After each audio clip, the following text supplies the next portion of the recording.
Hey everyone, in this video guys I'm going to be showing you how to combine two sketches, then create a surface like this in the Generative Shape Design workbench of CATIA. Okay, let's get started. Okay, so the first thing that you need to do here is to go to the Start, then Shape, then Generative Shape Design, then you click on OK. You click on the XY plan, then you go to Sketch. I'm gonna draw a circle of 100 millimeter like this.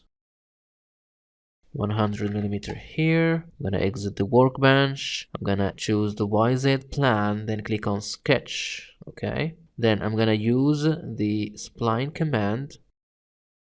The first point, the second point, the third, the fourth, and the fifth point like this. I'm gonna add a dimension between this point and this axis,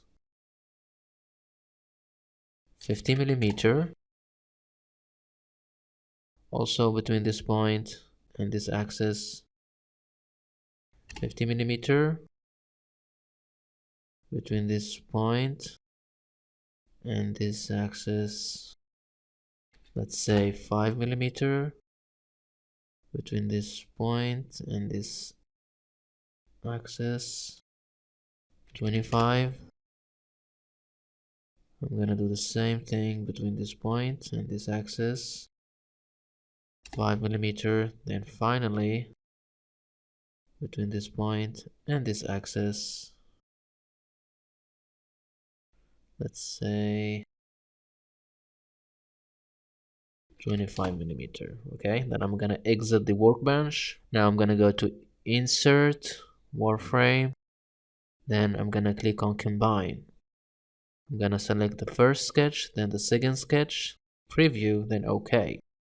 I'm gonna hide the first sketch, then the second sketch. This is the combination of the two sketches. Okay, now I'm gonna go and choose the Points and Plans Repetition command.